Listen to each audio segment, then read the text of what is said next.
ബഹുമാന്യനായ Shri V D Satheesan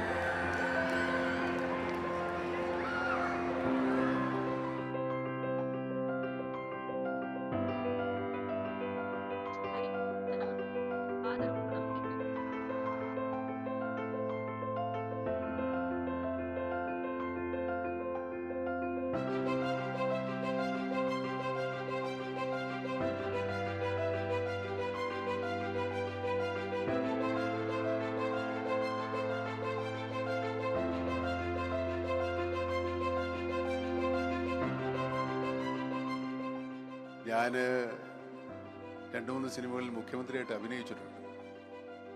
തമിഴ്നാടിൻ്റെയും ആന്ധ്രാപ്രദേശിൻ്റെയും കേരളത്തിൻ്റെയും ഒക്കെ മുഖ്യമന്ത്രിയായിട്ട് ഞാൻ അഭിനയിച്ചിട്ടുണ്ട്. അഭിനയിക്കുന്നത് വളരെ കുറച്ച് കാലത്തേക്കാണ്. അഭിനയവും പരിചയവും കൊണ്ട് കുറച്ചുകൂടെ എളുപ്പമാകാവുന്ന ഒരു കാര്യവുമാണ്. പക്ഷേ യഥാർത്ഥത്തിലൊരു മുഖ്യമന്ത്രിയായിരിക്കുക എന്നുള്ളത് നല്ല ബുദ്ധിമുട്ട് പിടിച്ച പണിയാണ്. ഒരു വലിയ ഒരു ഉത്തരവാദിത്വമാണ് നമ്മുടെ മുഖ്യമന്ത്രി ശ്രീ സതീശൻ അവരുടെ ചുമരിൽ എത്തിയിരിക്കുന്നു. ഇത് വളരെ ശ്രദ്ധാപൂർവം ചെയ്യേണ്ട ഒരു പ്രവൃത്തിയാണ്. എല്ലാ തരം ജനങ്ങളെയും സന്തോഷിപ്പിക്കുകയും എല്ലാ ജനങ്ങളുടെ പ്രശ്നങ്ങൾ പരിഹരിക്കുകയും എല്ലാ ജനങ്ങളെ കേൾക്കുകയും അവരോട് സംസാരിക്കുകയും ചെയ്യേണ്ട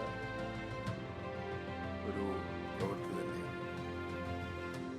മന്ത്രിമാരെ നിയന്ത്രിക്കുകയും മന്ത്രിമാരുടെ നേതൃത്വം വഹിക്കുകയും ചെയ്യേണ്ട ചുമതലയാണ്. ഒരു സംസ്ഥാനത്തിൻ്റെ എല്ലാ കാര്യത്തിൻ്റെയും ചുമതല ഇനി മുഖ്യമന്ത്രിക്കാണ്. ഇത് വളരെ നീതിപൂർവം നിർവഹിക്കേണ്ട വരും കാലങ്ങളിലെ നമ്മുടെ മുഖ്യമന്ത്രിക്ക് എല്ലാ അനുമോദനങ്ങളും അർപ്പിക്കുകയും ഇതിലോട്ടുള്ള അദ്ദേഹത്തിൻ്റെ പ്രവർത്തനങ്ങളിൽ കൂടുതൽ ഉത്സാഹപൂർവ്വം നീതിപൂർവ്വം നടത്താൻ സാധിക്കട്ടെ എന്ന് ആശംസിക്കുകയും ചെയ്യുന്നു. കൊച്ചി പൗരാവലിയുടെ ഈ സ്വീകരണത്തിൽ, അദ്ദേഹത്തിന് നൽകുന്ന സ്വീകരണത്തിൽ പങ്കെടുക്കാൻ സാധിച്ചതിൽ എനിക്ക് അതിയായ സന്തോഷമുണ്ട്. എല്ലാവർക്കും ഒരിക്കൽ കൂടി നന്ദി.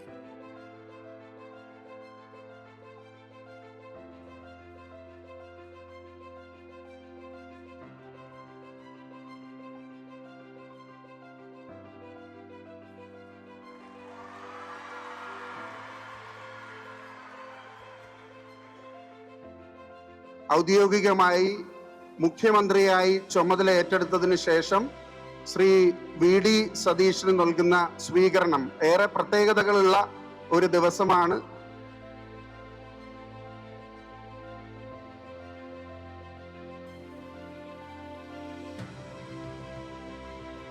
ഈ നഗരത്തിലായിരുന്നു എൻ്റെ ബാല്യവും എൻ്റെ കൗമാരവും എൻ്റെ യുവത്വവുമെല്ലാം.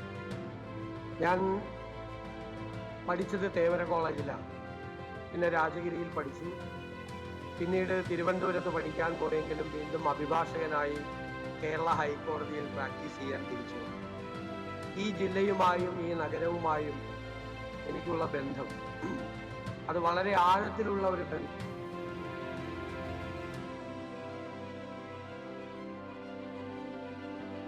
പുതിയ നിയുക്ത മുഖ്യമന്ത്രിക്ക് ഒരു വരവേൽപ്പ് അല്ലെങ്കിൽ സ്വീകരണം നൽകുമ്പോൾ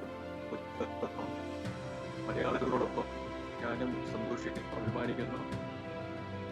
പാർട്ടിക്ക് അതീതമായി, വിശ്വാസങ്ങൾക്ക് അതീതമായി, പ്രത്യയശാസ്ത്രങ്ങൾക്ക് അതീതമായി, ജാതി മത ഭേദമന്യേ ജനങ്ങൾക്ക് വേണ്ടിയുള്ള ഒരു ഭരണം തന്നെ ആവട്ടെ നമ്മുടെ പുതിയ സർക്കാർ നൽകുന്നത്.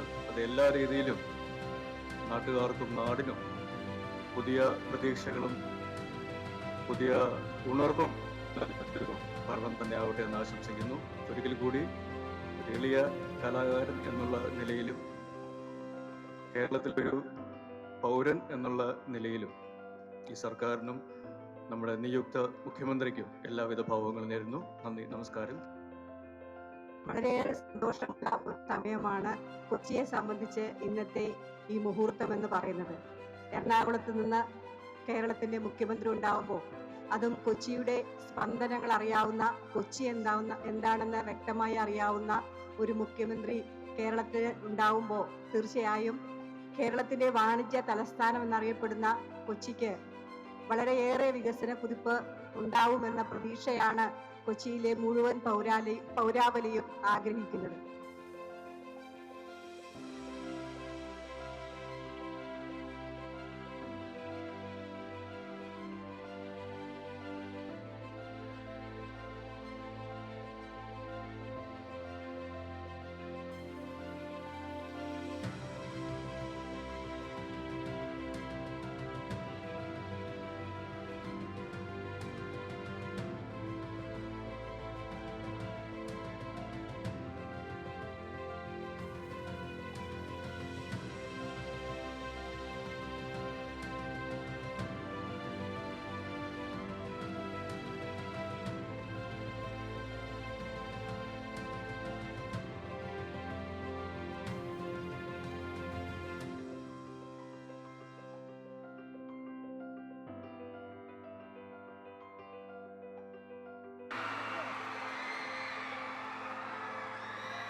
Subscribe to One India and never miss an update.